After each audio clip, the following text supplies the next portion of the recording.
नमस्कार दोस्तों, आज कंप्यूटर का हमारे दूसरा लेक्चर है और इस लेक्चर हम क्या पढ़ेंगे? कंप्यूटर का विकास। कंप्यूटर का विकास कैसे हुआ,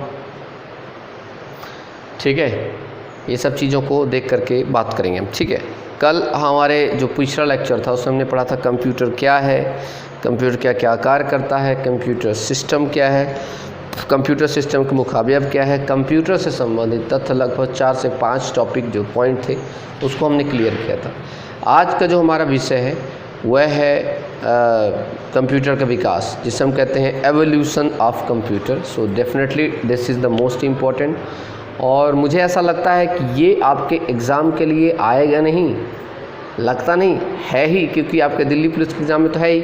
ASI जो आपका एग्ज़ाम होता है, कंप्यूटर हेड कांस्टेबल कंप्यूटर, जो MP पुलिस में आएगी, साथ में सूबेदार का जो एग्ज़ाम होता है, और जो LDC ASI का एग्ज़ाम होता है उसमें 40 नंबर कंप्यूटर आता है, 100 नंबर का आता है किसमें?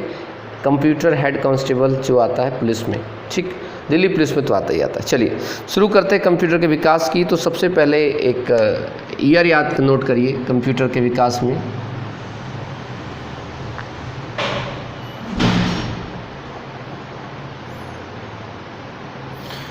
कंप्यूटर के विकास में एक ईयर जो एक मील का पत्थर है उसका नाम है 1642। 1642 में एक बहुत बड़ी घटना होती है। ठीक, कंप्यूटर के बारे में कोई नहीं जानता है, ना कोई समझ चीज़ जानती थी कंप्यूटर है क्या। लोग गणना करते हैं, कैलकुलेशन करते हैं, इसलिए पहली बार बड़ी गणनाओं को करने के लिए एक व्यक्ति थे, उनका नाम था पास्कल। ठीक है, तो ब्लेज पास्कल, चूँकि ब्लेज पास्कल क्या कर रहे थे उस समय, देख रहे थे कि 1642 के आसपास देखेंगे तो एक मार्केंटलिज्म या जो मर्चेंट का काम बहुत ज़्यादा बढ़ रहा था, व्यापार बहुत ज़्यादा बढ़ रहा था।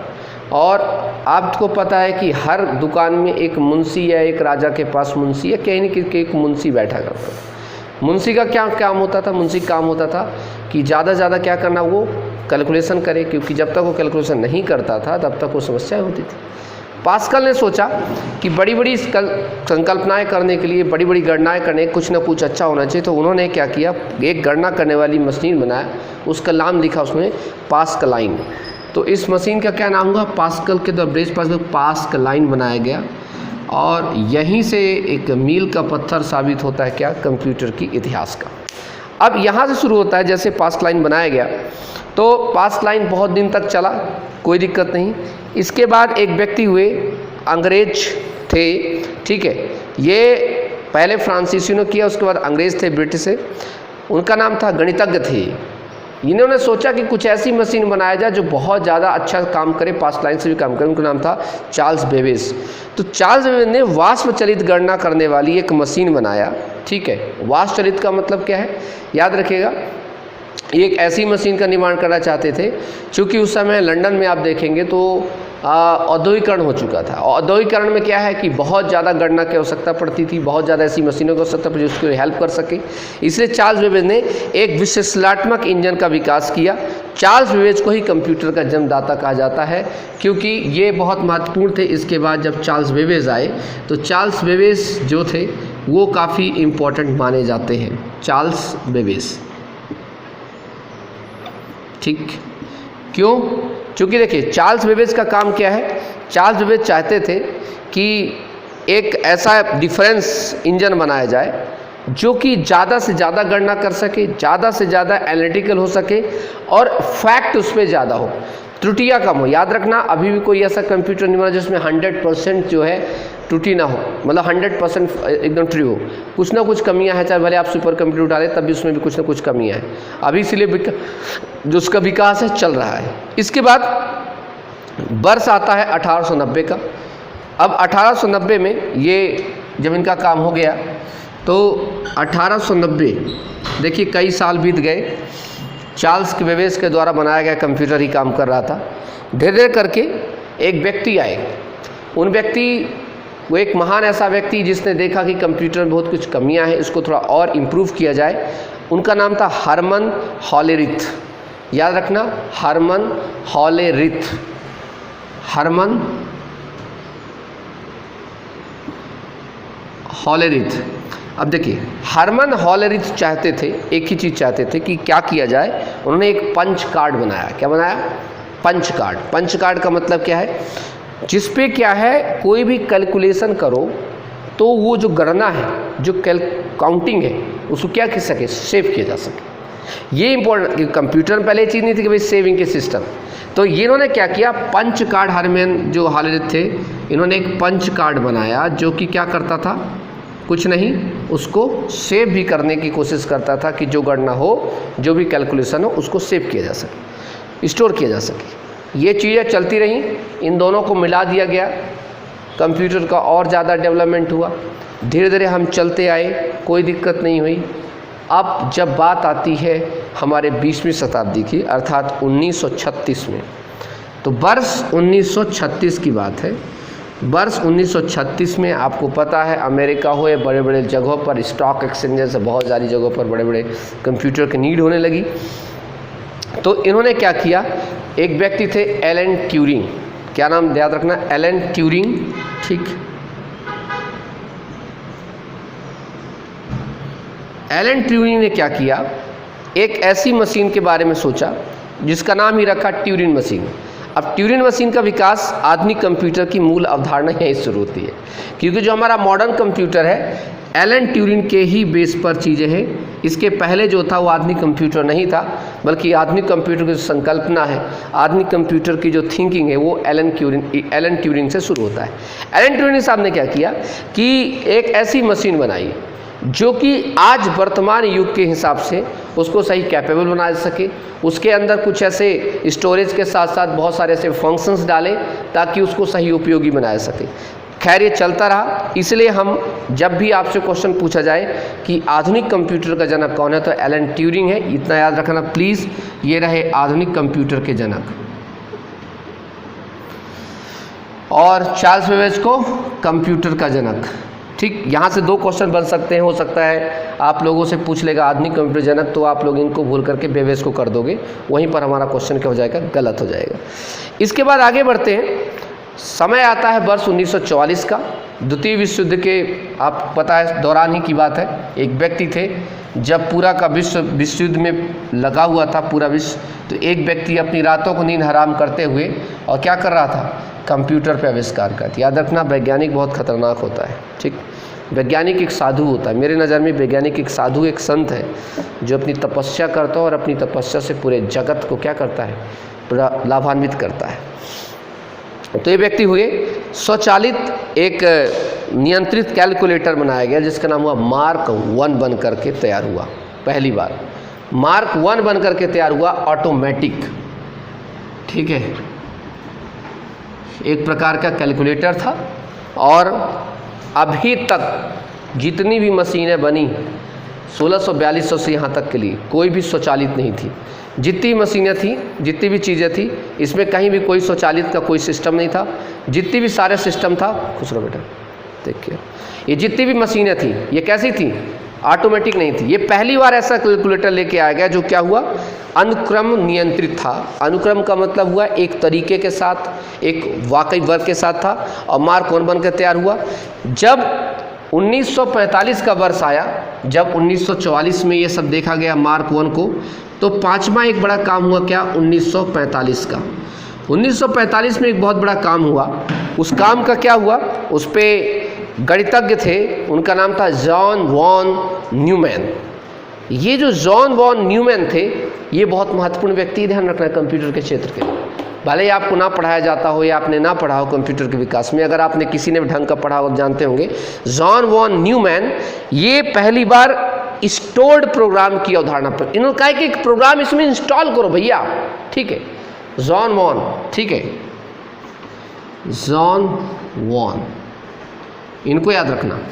इन्होंने कहा, एक ऐसे प्रोग्राम की बात की जॉन वॉन न्यूमैन ने कि भाई कंप्यूटर में आप एक स्टोर्ड प्रोग्राम की अवधारणा प्रस्तुत की, और उन्होंने कहा कि देखो भाई, बाइनरी नंबर सिस्टम और कंप्यूटर आर्किटेक्चर अवधारणा बताया कि आपको पता है बाइनरी नंबर मतलब हमारे जो कंप्यूटर जो 0 और 1 जो कॉन्सेप्ट होता है, ये कॉन्सेप्ट ये कहलाता है बाइनरी। और इन्होंने इस कॉन्सेप्ट को दिया, बोला प्रोग्राम को इंस्टॉल्ड करो इसमें और उस प्रोग्राम के आधार पे काम करो। जैसे कोई भी कंप्यूटर होता है, आप देखोगे रन प्रोग्राम, अगर आप लोगों ने कंप्यूटर चलाया होगा जानते होंगे, नहीं जानते तो भी सुन लो बात। कंप्यूटर के अंदर आप देखेंगे कोई प्रोग्राम होता है, या जिसे आप सॉफ्टवेयर भी कहते हैं, जानते हैं। एप्लीकेशन, प्रोग्राम, सॉफ्टवेयर में अंतर क्या है? एप्लीकेशन आप किस में इस्तेमाल करते हैं? आप मोबाइल में इस्तेमाल करते हैं। आप कंप्यूटर में आप एप्लीकेशन यूज़ नहीं किया, आप कंप्यूटर में क्या यूज़ करते हैं? प्रोग्राम करते हैं। सपोज दैट अगर आपने कोई भी बात की, जैसे एग्जांपल के लिए मैं आपको बताऊं, आप क्या चला रहे हैं, मान लीजिए एक फ़ोटोशॉप चलाया था। फ़ोटोशॉप आपका क्या है? एक प्रोग्राम है जो इसके अंदर इंस्टॉल किया जा रहा है, एक सॉफ्टवेयर है जो इसके इंस्टॉल किया जा रहा है, जो काम कर रहा है। अभी मैं आगे चल के बताऊँगा प्रोग्राम में, सॉफ्टवेयर में और जो आपका क्या नाम है एप्लीकेशन में क्या डिफरेंस होता है, कैसे वर्क करते हैं इसमें, ठीक। तो ये सब चीज़ें करके हैं। इसके अलावा जब ये जॉन वॉन ने कंप्यूटर आर्किटेक्चर की अवधारणा दी भाई कि ऐसा कंप्यूटर होना चाहिए, आज का कंप्यूटर हमें ऐसा बनाना चाहिए, ये सब चीज़ चल रही।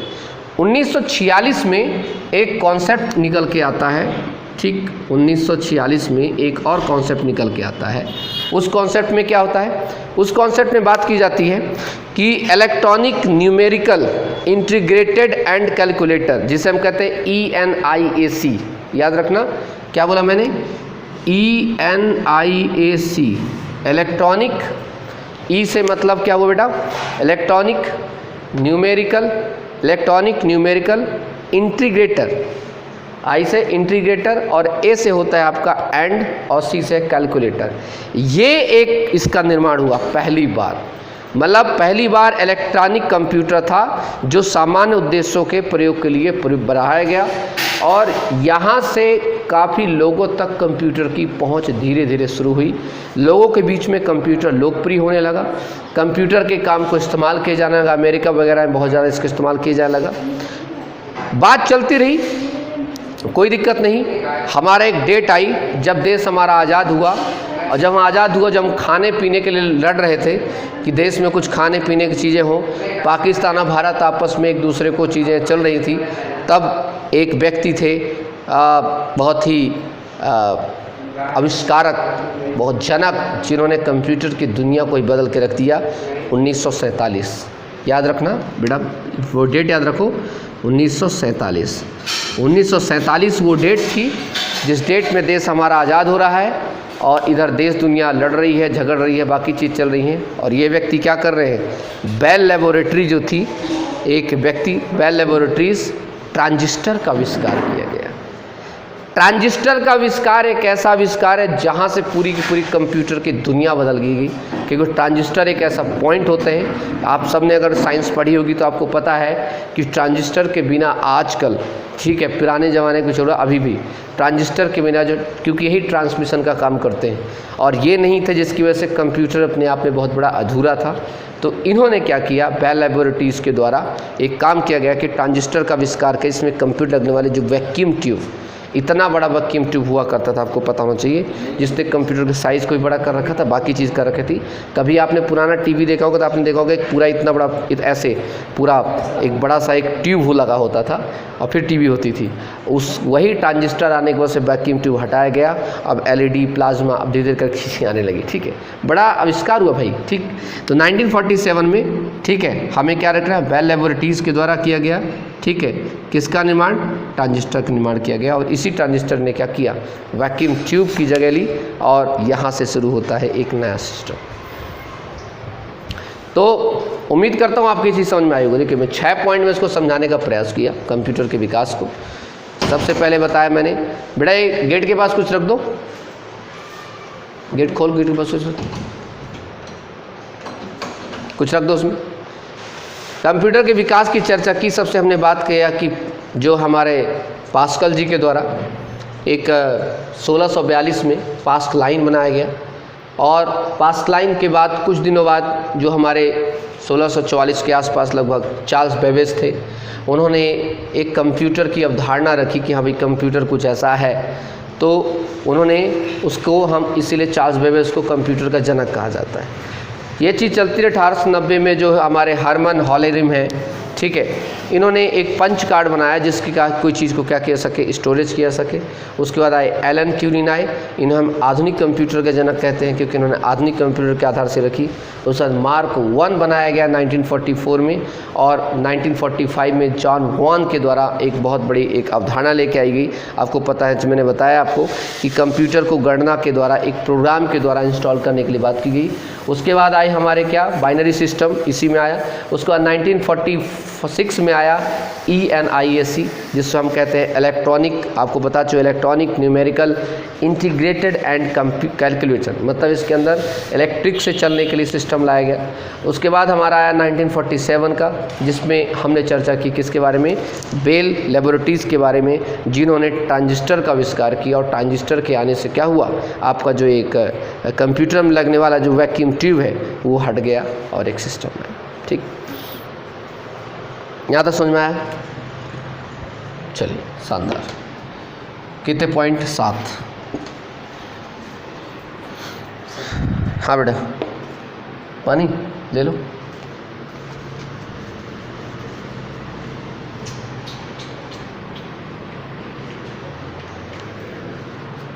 सर आपके लिए तो ऑनलाइन नहीं है।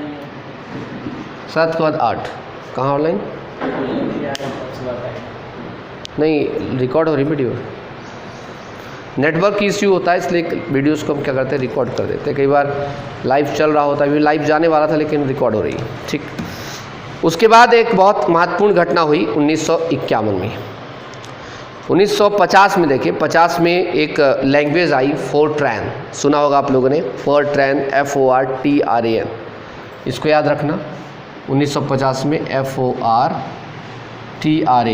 फोरट्रैन, ठीक, एक लैंग्वेज है। अब यहाँ से कोडिंग शुरू होती है, यहाँ से कंप्यूटर का और बड़ा आविष्कार शुरू होता है।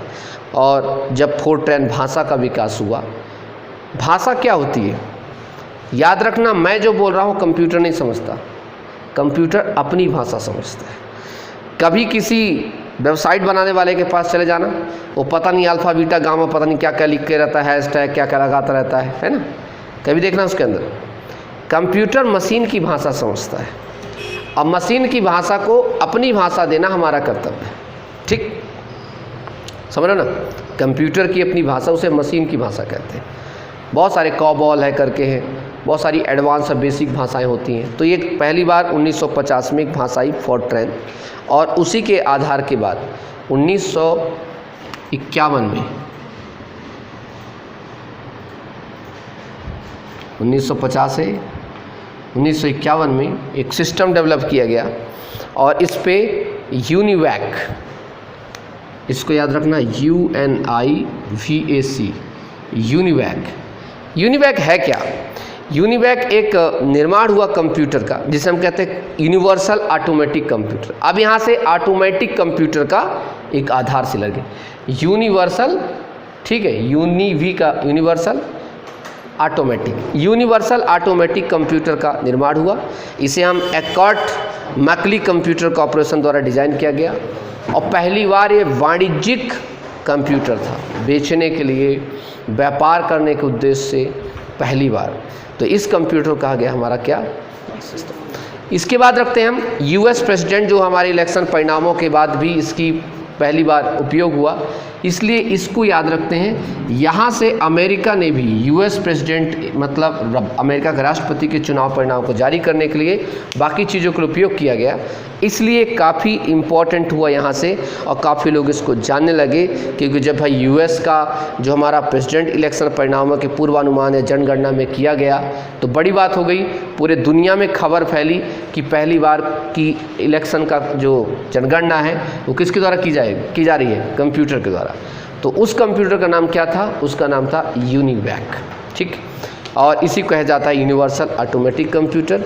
और यहाँ से एक डेवलपमेंट होता है किसका, कंप्यूटर का, एक दूसरे चीज़ों पर चलता है।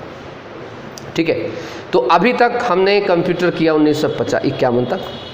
नेक्स्ट क्लास में आपको बताऊंगा, एक क्लास और होगी इसके विकास की, और उसके बाद आप समझेंगे। हम उसके बाद चलेंगे कंप्यूटर की पीढ़ियों में। तो आज की क्लास को यहीं पर स्टॉप करता हूँ, ताकि आप लोग थोड़ी चीज़ें लीजिए, बस उसको याद करते रहिए, दिमाग में आपकी आती रहे चीज़ों को, क्योंकि इन सब चीज़ों को दिमाग में रखना भी बहुत ज़रूरी है। ठीक है ना। चलिए सभी लोग अपना ध्यान रखिए। Take care. जय हिंद, जय भारत, बाय बाय।